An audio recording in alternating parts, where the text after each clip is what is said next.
Since we are talking about the relationship with Bhutan, right?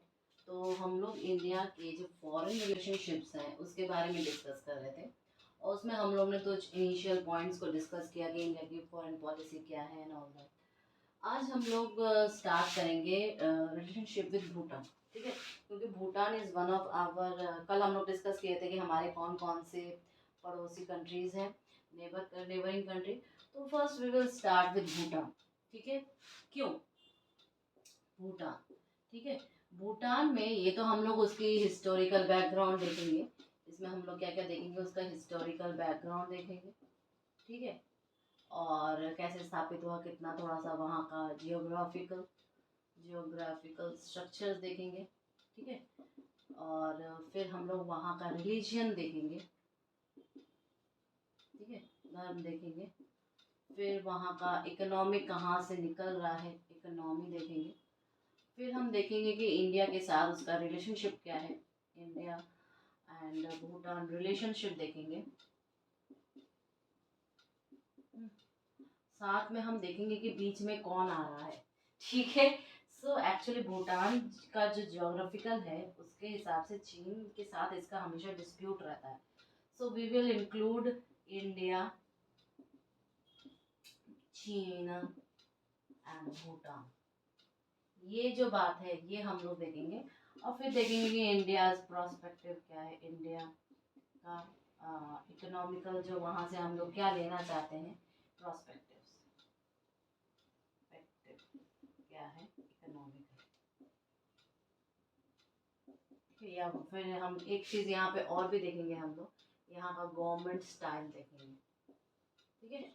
So all these things जब हम लोग देखेंगे तो एक पूरा का पूरा रिलेशनशिप कायम होगा। और क्या देखना, आप बाद में कंक्लूजन ये आता है कि भूटानीज जो होते हैं वो सोचते हैं कि उनका चाइना के साथ इसलिए कलेश चल रहा है क्योंकि मेन कलेश का चाइना का इंडिया के साथ है, और वो एक बफर स्टेट की तरह पिस रहे हैं, ठीक है? So Bhutani some of the times they call themselves as a buffer state. ये सारी चीज़ें हम लोग देखेंगे, बफर स्टेट या बफर राज्य, बफर राज्य, ठीक है? सो वन बाय वन इन सबको, अगर हम इसका भूटान का हिस्टोरिकल पर्सपेक्टिव देखें, हिस्टोरिकल पर्सपेक्टिव यानी ऐतिहासिक बैकग्राउंड, ऐतिहासिक बैकग्राउंड संदर्भ, ठीक है? ऐतिहासिक संदर्भ देखें तो हमें क्या मिलेगा कि भूटान जो है, भूटान जो है एक लैंड लॉक एरिया है, ठीक है? प्लेस है। लैंड लॉक मतलब कि स्थल अवरुद्ध, इसे हम क्या कहते हैं, स्थल अवरुद्ध। क्लियर है? सिंस मेरा टोटल मोटो रहेगा कि आपको यहीं का यहीं याद हो जाए, ठीक है? So we will write some of the point wise. दूसरा हम देखेंगे कि ये एक माउंटेन स्टेट है, यानी पर्वतीय राज्य है, पर्वतीय राज्य, ठीक है? सो यहाँ पर बहुत सारे आपको क्या मिलेंगे, माउंटेन्स मिलेंगे, वाटरफॉल्स,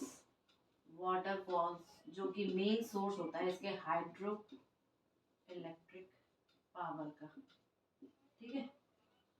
बहुत ज़्यादा डाइवर्सिटी है, बहुत ज़्यादा डाइवर्सिटी है, यानी वेजिटेशन रिच है, वेजिटेशन रिच है, ठीक है? वनस्पति वनस्पति संपन्न,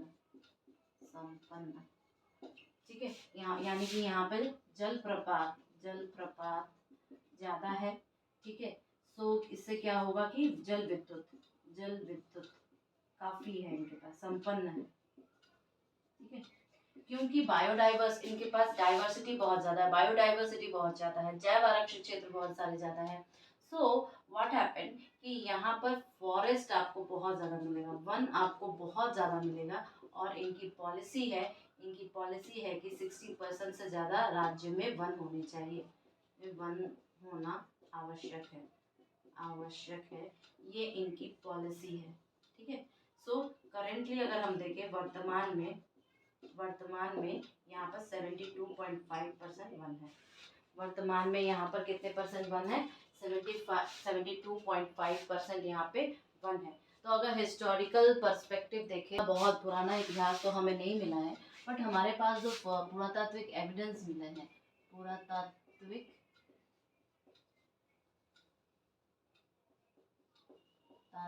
साक्ष्य या एविडेंस जो मिले हैं, उससे ये पता चलता है कि यहाँ पर ये जो है 2000 ईसा पूर्व बस गया था, स्टैब्लिश्ड हो गया था,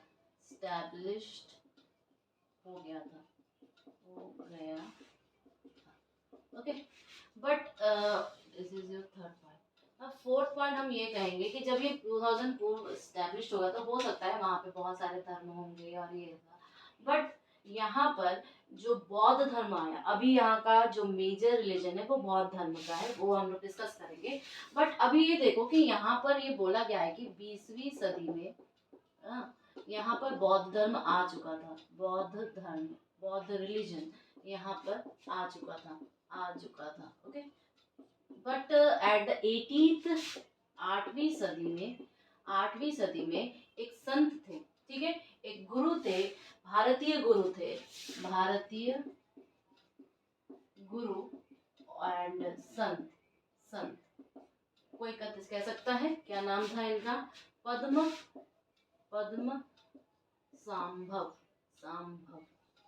ठीक है, पद्म सांभव, या इसे हम कहते हैं, पता है क्या, कि गुरु रोम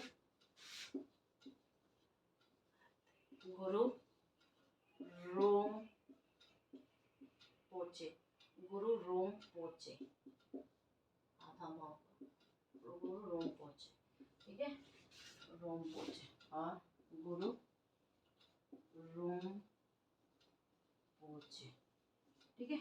ये जो है ये 8वीं सदी में गुरु थे और ये काफी स्ट्रॉन्ग हिस्ट्री रखते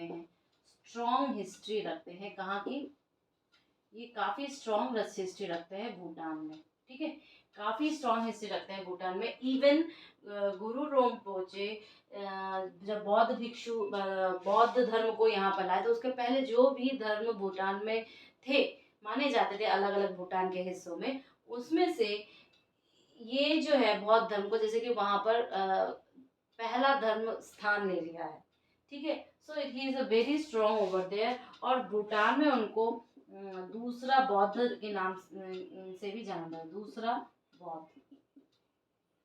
दूसरा बौद्ध के नाम से भी जाना जाता है, क्लियर है।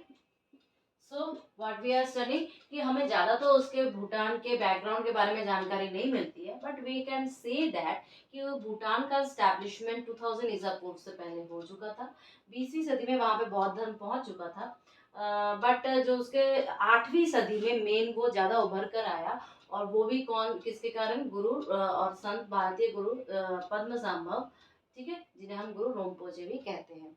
तो वहाँ पे पहले जो भी धर्म थे उनको साइड में करके ये वहाँ पे काफ़ी इलेबोरेट करके हिस्ट्री होगी। So this person is very strong history in Bhutan, और इन्हें द्वितीय आपका बुद्धा के नाम से भी जाना जाता है, या उसकी मान्यता दी है। अब हम उसके एरिया और उसके पॉपुलेशन के बारे में डिस्कस करते हैं। इतना हमारा हिस्टोरिकल पर्सपेक्टिव या ऐतिहासिक संदर्भ। हमारा जो क्षेत्रफल है, इसका क्षेत्रफल है ये आपका 39,394 किलोमीटर स्क्वायर है approximately, and population approximately 7 lakh. अभी ये और बढ़ सकती है, I am just saying it is approximate, okay. अब हम अगर भूटान को ज्योग्राफिकली देखें तो जो नॉर्दर्न भूटान है, नॉर्दर्न या उत्तरी भूटान है, हमें वहाँ पे क्या मिलेगा, इवन आप मैप में भी दे सकते हो, वहाँ पे बहुत ऊंची ऊंची पर्वत श्रृंखलाएं हैं, वहाँ पे बहुत ऊंची ऊंची माउंटेन रेंजेस हैं, या पर्वत श्रृंखलाएं हैं, ठीक है। वहाँ पे आपको बहुत ऊंची पर्वत श्रृंखलाएं मिल जाएंगी, ठीक है। और ये जो पर्वत श्रृंखलाएं हैं ये टोटली आपके बर्फ से ढकी हुई है, सो टोटली स्नो शेडेड, ठीक है, स्नो शेडेड है। लेकिन इसकी अगर चोटियों की बात करें तो ये इतनी ऊंची है, इसकी हाइट, चोटी या इसकी पीक्स की अगर बात करें तो इट इज 7,300 मीटर लगभग, ठीक है। जबकि अब यहाँ पर एक ब्लैक माउंटेन भी है, अगर हम दूसरे पॉइंट की बात करें तो यहाँ पर एक ब्लैक माउंटेन है। अब ये ब्लैक माउंटेन क्या है, ये पूरा का पूरा उत्तर से लेके दक्षिण तक फैला हुआ है, ठीक है। उत्तर से लेकर आपके दक्षिण तक फैला हुआ है, मीन्स नॉर्थ से लेके साउथ तक फैला हुआ है। और ये पूरे भूटान को, ठीक है, ये जो ब्लैक माउंटेन है या काली पहाड़ी है, ये पूरे भूटान को आपको भौगोलिक दृष्टि और भाषा की दृष्टि से दो भागों में विभाजित करती है। तो ये ब्लैक माउंटेन क्या करती है, आपके उत्तर से दक्षिण तक ये फैली हुई है और भूटान को भौगोलिक, जोग्राफिकल, भौगोलिक एंड भाषा, लैंग्वेज के आधार पर दो भागों में बांटती है,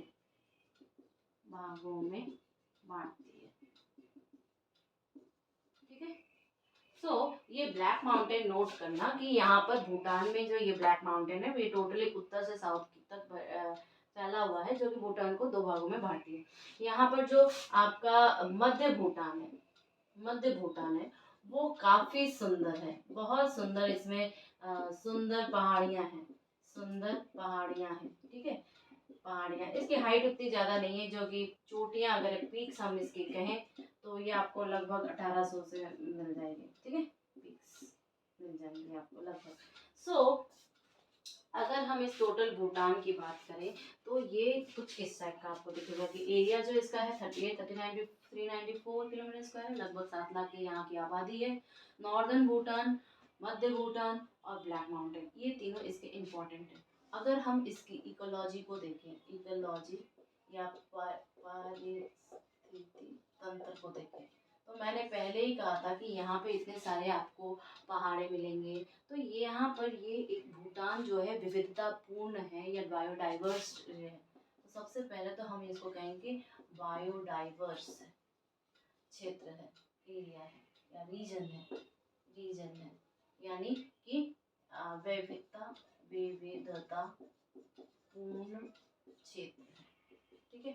आपको यहाँ पे पहाड़ियाँ मिल रही हैं, आपको यहाँ पे बर्फ मिल रहा है, आपको यहाँ पे बहुत सारे प्राणियाँ मिलेंगे, प्राकृतिक रूप से ये बहुत सुंदर है।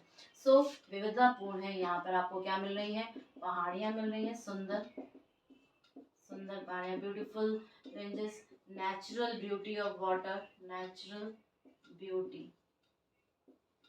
Water, false, rivers and all those things जो आपको पहाड़ियों से मिल रहा है। आपको बहुत सारे यहाँ पे पौधे मिलेंगे, विभिन्न प्रकार के पौधे मिलेंगे, ठीक है, प्लांट्स मिलेंगे, बहुत सारे वैरायटीज के। आपको यहाँ पे एनिमल्स मिलेंगे, प्राणी मिलेंगे। सो इकोलॉजिकली अगर देखें तो ये बहुत ज़्यादा संपन्न है। जो कि मैंने आपको बोला था कि यहाँ पर आपके जो वन है, यहाँ का लॉ है कि 60% आपको वन होना ही चाहिए, यहाँ का लॉ है। बट करंटली यहाँ पर क्या है, करंटली या वर्तमान में यहाँ पे 72.5% क्या है, फॉरेस्ट है। और इन फॉरेस्ट में आपको 5000 से भी ज़्यादा स्पीशीज मिलेंगे, पौधों के स्पीशीज मिलेंगे, किसके, प्लांट्स के। So this is a very rich, आप ये बोल सकते हो ये बहुत रिच है बायोडाइवर्सिटी, ग्रीनरी और नेचुरल ब्यूटी के ऊपर। क्लियर है। अब आ जाओ हम लोग इसके धर्म या रिलीजन के बारे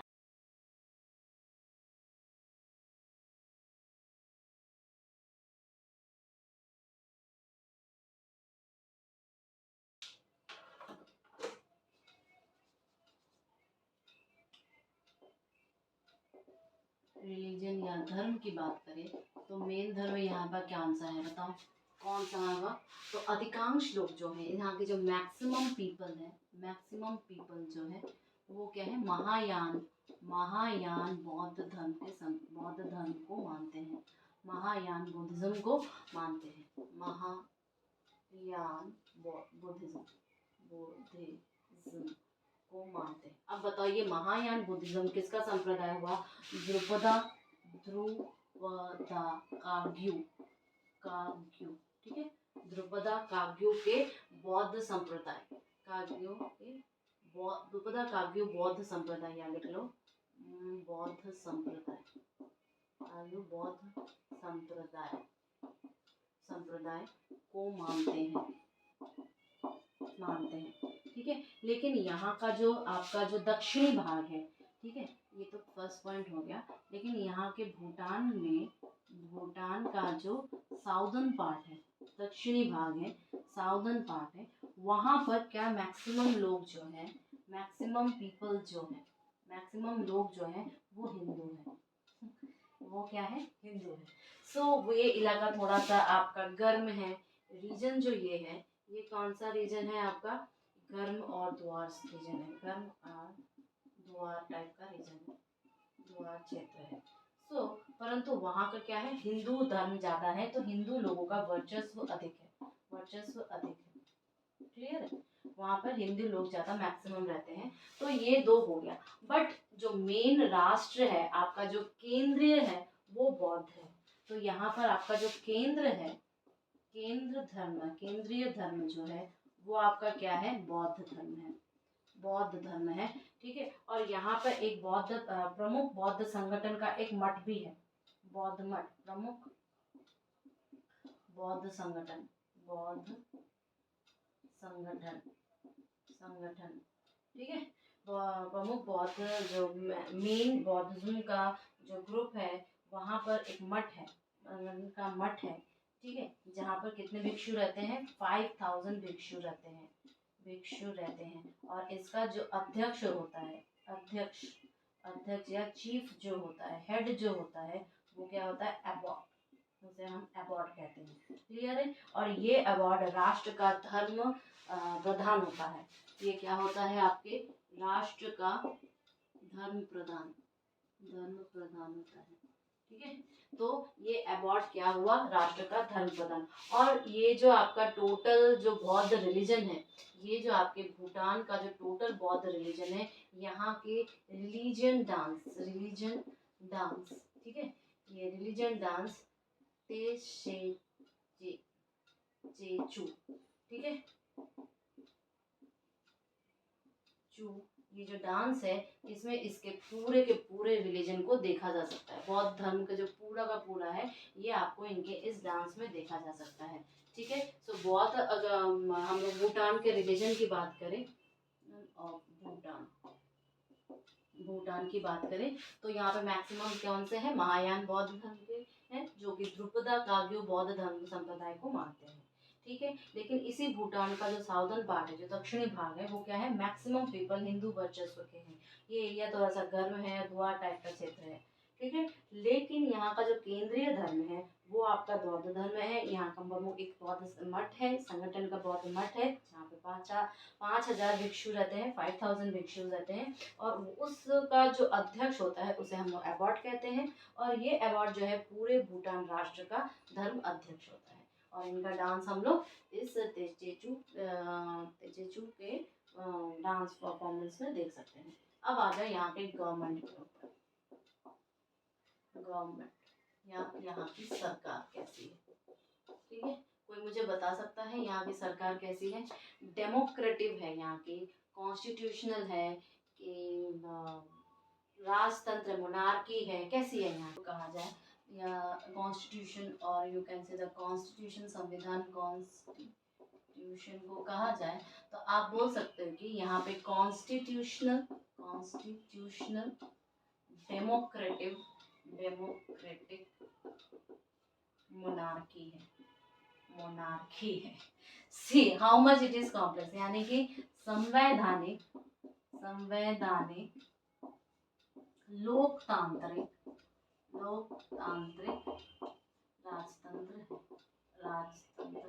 ये हिस्ट्री जो बैकग्राउंड है, कहाँ से ये स्टार्ट हुआ है, we will talk some of the time after this class, but इतना आपसे नहीं पूछते हैं, जितना आपसे पूछा जाएगा उतना ही आप पढ़ो, ठीक है। तो वहाँ की जो डेमोक्रेसी है वो ये है, जहाँ पर आपके पास एक संसद होगा, जिसका अध्यक्ष कौन होगा, बताओ मुझे, जिसका अध्यक्ष इसका अध्यक्ष, आपके पास एक महाराजा है, ठीक है। तो अगर आप बोल सकते हो यहाँ पर जो इसकी विधायी शक्तियाँ हैं, शक्तियां हैं, इसकी जो विधायी शक्तियां हैं वो क्या है, संसद में होगी, संसद में निहित होगी, ठीक है, संसद में निहित होगी। जैसे कि हमारे पास राष्ट्रपति, मंत्रिमंडल और राज्यसभा, लोकसभा, ये सारी चीजें होती है ना हमारे संसद में। सो आई विल से कि यहाँ के संसद में क्या होगा, महाराजा होगा, महाराजा होगा, एक राष्ट्रीय परिषद होगा, राष्ट्रीय परिषद होगा, ठीक है, और एक आपका क्या हो जाएगा बताओ, राष्ट्रीय परिषद होगा, और एक आपका राष्ट्रीय, एक ही लिखेंगे, राष्ट्रीय क्या हो जाएगा, सभा हो जाएगी। So it conclude the king, जो महाराजा है, नेशनल काउंसिल हो जाएगा और नेशनल सभा हो जाएगी, नेशनल हाउस हो जाएगा। क्लियर है। सो अगर हम इसके गवर्नमेंट या कॉन्स्टिट्यूशन की बात करें तो कॉन्स्टिट्यूशन डेमोक्रेटिक मोनार्की है, यानी कि संवैधानिक लोकतांत्रिक राजतंत्र है। विधायी शक्तियां कहाँ पर है, संसद के पास निहित होती है और संसद के 3 पार्ट्स होते हैं। अगर हम इसके इकोनॉमी की बात करें, ठीक है, क्योंकि यहाँ पर इकोनॉमी याद रखना मेनली कृषि है, एग्रीकल्चर, एग्रीकल्चर, एग्रीकल्चर जो कि 40% है, और ये यहाँ के जीडीपी में, यहाँ के जीडीपी में ये आपका देता है 18% कॉन्ट्रीब्यूशन, ठीक है, 18% यहाँ के जीडीपी में कॉन्ट्रीब्यूशन देता है। लेकिन एग्रीकल्चर यहाँ पर जो जल विद्युत वगैरह है वहाँ से आपको कुछ फैक्ट्रीज से मिल सकता है, ठीक है। सो आपका जिंक ऑक्साइड का करते हैं, सीमेंट का करते हैं, एंड योर कैल्शियम कार्बाइड, ठीक है। तो ये किसका किसका आप देखोगे कि ये जो यहाँ की जो इकोनॉमी मेन है वो एग्रीकल्चर से है, कृषि से है, जो 40% है लोगों का, और जीडीपी में इसका 18% कॉन्ट्रीब्यूशन है। और अगर आप यहाँ पे जो जल विद्युत वगैरह का उत्पादन करते हैं बहुत अधिक, जबकि इंडिया थोड़ा परचेज भी उससे करता है, हम लोग बाद में देखेंगे इस चीज़ को। सो ये वहाँ से सीमेंट और कैल्शियम कार्बाइड का निर्यात करते हैं। क्लियर है, इतना क्लियर है, ठीक है। और आप देखोगे कि ये जो इंडिया यहाँ पर लगभग जितनी भी पंचवर्षीय योजनाएं हैं उसमें से 2 पंचवर्षीय योजनाओं का जो खर्चा पानी है ओके, वो किसने किया है, इंडिया ने किया है। एंड इवन इंडिया 10,000 मेगावाट बिजली क्रय कर चुकी है वहाँ से, अंदाजा लगा चुकी है। So India is very very much friendly इनके लिए, और इन्होंने बहुत पहले से ही हम लोग इनके साथ ट्रीटी कर चुके हैं। बट 1949 में मैत्री समझौता हुआ था, जिसे 2007 में फिर से रिन्यूड किया गया था। एक्चुअल में ये मैत्री, वो हम लोग पढ़ेंगे आगे। ये मैत्री समझौता को पहले क्या किया गया था कि वो कुछ भी आर्म फोर्सेस जो कि अपने सुरक्षा के लिए देंगे वगैरह, तो इंडिया से उसका सलाह मशवरा करेंगे, उसको परमिशन लेंगे, like this way they will do. But उसका रिनोवेशन हुआ 2007 में। सो ये सारी चीज़ें हटा गई कि वो अपने खुद सेल्फ सफिशिएंट होकर ये सारी चीज़ें परचेज कर सकते हैं। बट राइट नाउ, अभी राइट नाउ आप इतना जानो कि यहाँ की जो इकोनॉमी है वो मेनली कृषि है, और थोड़ा बहुत वो जो जल विद्युत वगैरह बेचते हैं, और थोड़ा बहुत ये निर्यात करते हैं आपके सीमेंट का और कैल्शियम।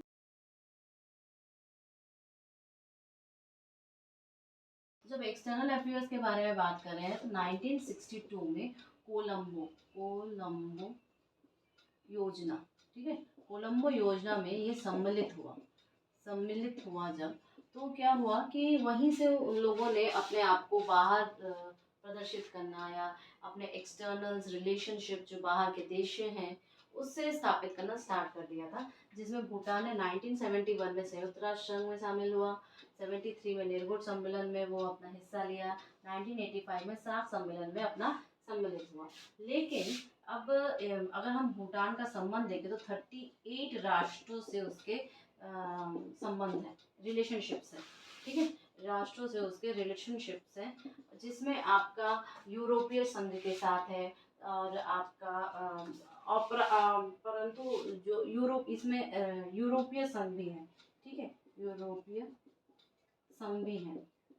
लेकिन आप ये कह सकते हो ये सारी चीज़ें तो भूटान की हैं, लेकिन जो संयुक्त राष्ट्र सुरक्षा है, 5वां पॉइंट हम ये देखेंगे कि संयुक्त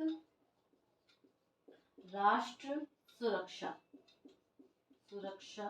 संघ, ठीक है। संयुक्त राष्ट्र सुरक्षा संघ के जितने भी स्थायी सदस्य हैं, परमानेंट मेंबर्स हैं, स्थायी सदस्य या परमानेंट मेंबर्स हैं, परमानेंट मेंबर्स, ठीक है। यहाँ के जो परमानेंट मेंबर्स हैं, यहाँ से इनका कोई भी औपचारिक संबंध स्थापित नहीं है, मतलब कोई भी फॉर्मल रिलेशनशिप नहीं है।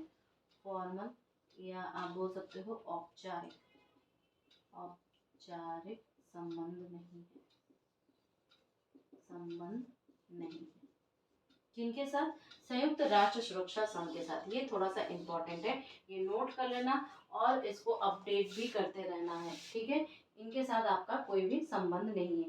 लेकिन 2012 में भूटान ने क्या किया कि वो अपने संबंध जो है, राजनीतिक संबंध जो है वो चीन के साथ बनाना चाहते हैं या डिप्लोमेटिक टाइज करना चाहते हैं। और ये उन लोगों ने बोला भी था रियो G20, देखो 6 पॉइंट अगर अच्छे से लिखना चाहें तो 2012 में, ईयर याद रखना, 2012 में भूटान ने क्या बोला कि हम चाइना के साथ, हम चाइना के, चीन के साथ, ठीक है, के साथ औपचारिक संबंध बनाएंगे। औपचारिक संबंध, संबंधों की बात की, संबंधों की बात की, ठीक है। किसकी बात की? औपचारिक संबंधों की। तो क्या हो गया? पॉलिटिकल टाइज, ठीक है।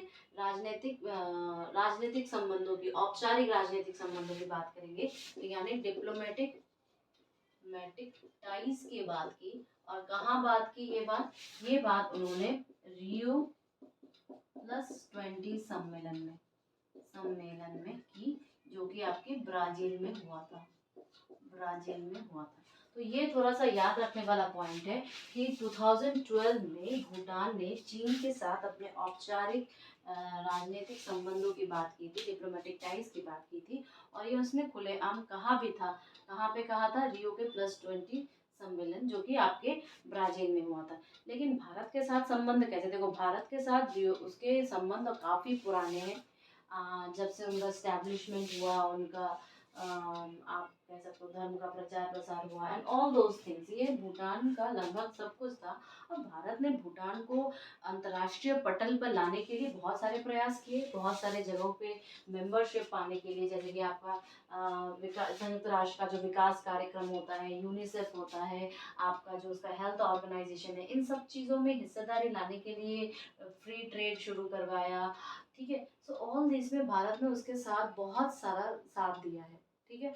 कुछ वहाँ के भूटानी सोचते हैं कि इसमें भारत ने अपना फायदा देखा है, since they want to purchase the energy, hydro water energy को प्राप्त करने के लिए, चीपर रेट्स पे प्राप्त करने के लिए भारत ने अपना फायदा देखा है।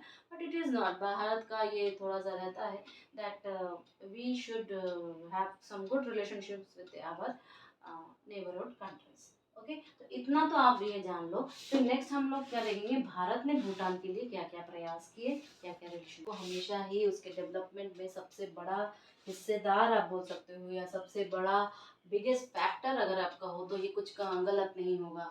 इवन उसको हर वक्त प्रयास कर, जैसे कि ये जो आपके है ना संयुक्त राष्ट्र विकास कार्यक्रम, ठीक है, संयुक्त राष्ट्र विकास मतलब आपका जो डेवलपमेंटल कार्यक्रम है, यूनिसेफ है, वर्ल्ड हेल्थ ऑर्गेनाइजेशन है, इन सब में वो हिस्सेदारी लेने के भारत का प्रयास, अब भारत का प्रयास रहा है, प्रयास या मदद रहा है, उसका हेल्प रही है, ठीक है। फिर आपका IMF मुद्रा कोष हो गया और विश्व बैंक हो गया, जो कि 1981 में उसमें मेंबरशिप मिली इसे, भूटान को मेंबरशिप मिली किसमें? 1981 में, ये अंतर्राष्ट्रीय मुद्रा कोष और विश्व बैंक में, ठीक है, इसमें भी। फिर आपका एशियाटिक बैंक डेवलपमेंट बैंक जो है, आपका एशियाई विकास बैंक जो है, उसका भी मेंबर है। इवन बिम्स्टेक का भी बन चुका है। और उसने इवन अप्लाई किया है किसके लिए? विश्व व्यापार संगठन, विश्व व्यापार संगठन यानी वर्ल्ड ट्रेड ऑर्गेनाइजेशन संगठन, वर्ल्ड ट्रेड ऑर्गेनाइजेशन के लिए अप्लाई किया है।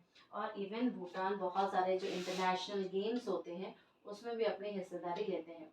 अब अगर इसका हम टोटल रिलेशन देखें, relationship with India, Bhutan relation with India, Bhutan relationship with India, clear है? भूटान के साथ भारत का संबंध, तो अब तक जो हम लोग देख रहे थे वो सारी चीज़ें तो थी ही इसके, ठीक है। लेकिन भूटान के साथ मेन आपका ट्रीटी जो है 1949 में मैत्री संबंध समझौता के ऊपर इन दोनों ने एक समझौता किया था, ठीक है। क्या समझौता था? मैत्री संधि, जिसे हम लोग क्या कहते हैं, मैत्री संधि या फ्रेंडशिप ट्रीटी, मैत्री संधि, ठीक है, 1949। लेकिन बाद में आते आते आते 2007 में इसमें अपडेशन हुआ, अपडेट किया गया इसे। इसके बहुत सारे आर्टिकल्स, जैसे कि धारा 2 को चेंज किया गया है, धारा 6 को चेंज किया गया है, 4 को चेंज किया गया है, धारा 6 को चेंज किया गया है, 6 को चेंज किया गया है, ठीक है। अब हम लोग पढ़ेंगे कि इस मैत्री संधि जो कि 1949 में किया गया है उसमें ऐसा क्या था और उसमें क्या चेंजेस करके लाया गया, और इन तीनों धाराओं में क्या क्या चेंजेस लाए गए हैं। भूटान का, भारत भूटान मैत्री मैत्री संधि, ठीक है। अब ये संधि तो पड़ेगी, यानी कि India Bhutan Bhutan friendship treaty, ठीक है, भूटान फ्रेंडशिप ट्रीटी। अब हम ये ट्रीटी तो पढ़ रहे हैं, लेकिन ये ट्रीटी एक्चुअल में कब बनाई गई थी? 1949 में हुआ था, ठीक है। जिसमें बोला गया था कि भूटान का जो विदेशी संबंध होंगे या विदेशी जो नीतियाँ वो तैयार करेगा, उसमें भारत का हस्तक्षेप रहेगा, उसमें भारत हेल्प करेगा, ठीक है। सो आई विल से दैट कि भूटान के विदेश नीति, भूटान के विदेशी संबंध में, विदेशी संबंधों पर भारत का हेल्प रहेगा, भारत का हेल्प रहेगा। इवन उसके अभी हम लोग देखेंगे आर्टिकल वाइज कि क्या क्या चीज़ें थी।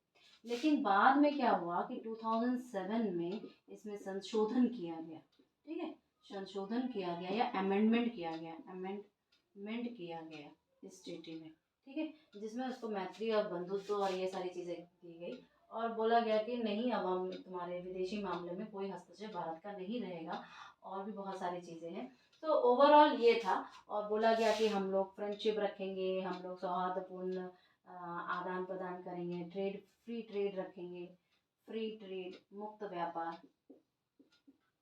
व्यापार और हाइड्रो इलेक्ट्रिक पावर का बेनिफिशियल यूज करेंगे या सौहार्दपूर्ण प्रयोग करेंगे, सौहार्दपूर्ण प्रयोग करेंगे, क्लियर है, सौहार्दपूर्ण प्रयोग करेंगे। तो ये सारे संशोधन है। अगर आप इसको अब आर्टिकल वाइज देखो तो इसका सबसे पहला संशोधन किसमें हुआ? आर्टिकल 2 इस संधि के आर्टिकल 2 में, मतलब धारा 2 में इसमें आपका क्या किया गया? संशोधन किया गया। इसमें बताया गया कि विदेशी मामले में जो भारत का एक हस्तक्षेप था या भारत की राय ली जाती थी, वो सारी चीज़ें अब नहीं ली जाएगी। सरकार, जो भूटान की सरकार है, वो अपना खुद निर्णय तय करेगी, ठीक है। इसमें क्या किया गया था कि वो जो विदेशी मामलों में जो भारत की सौहार्दपूर्ण राय ली जाती थी, वो अब नहीं किया जाएगा। तो इसमें एक ट्रीटी में एक लैंग्वेज था, उस लैंग्वेज को भारत और भूटान के जो आंतरिक प्रशासनिक मामले हैं, इंटरनल एडमिनिस्ट्रेटिव प्रॉपर्टीज है, इसमें भारत का हस्तक्षेप नहीं रहेगा, भारत का हस्तक्षेप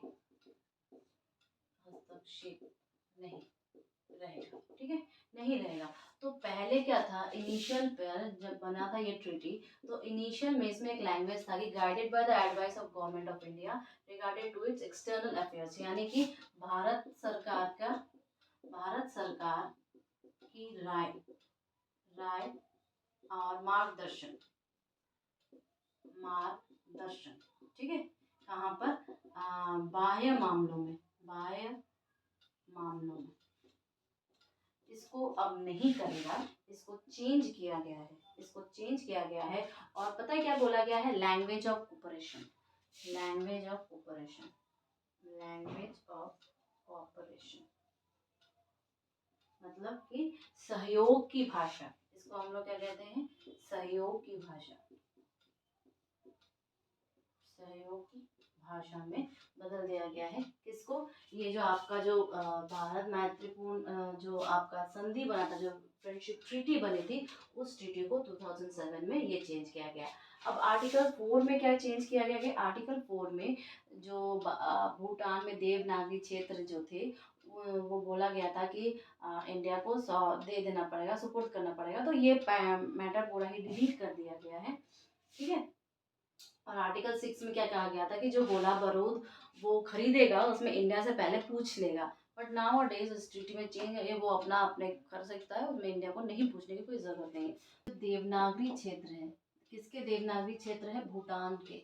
भूटान के देवनागरी, देवनागरी रीजन जो है, रीजन या देवनागरी क्षेत्र, देवनागरी क्षेत्र जो है वो वापस लौटाने की बात की गई थी, वापस लौटाने की बात की गई थी, जिसे पूरा का पूरा रद्द कर दिया गया है, रद्द कर दिया गया है, ठीक है। और धारा 6 में, धारा 6 की बात क्या है कि जो आपके बम बम हो गए, बॉम्ब्स हो गए, बॉम्ब्स हो गए, या कोई इंस्ट्रूमेंट हो गया, इंस्ट्रूमेंट जो कि आपके किसके हैं?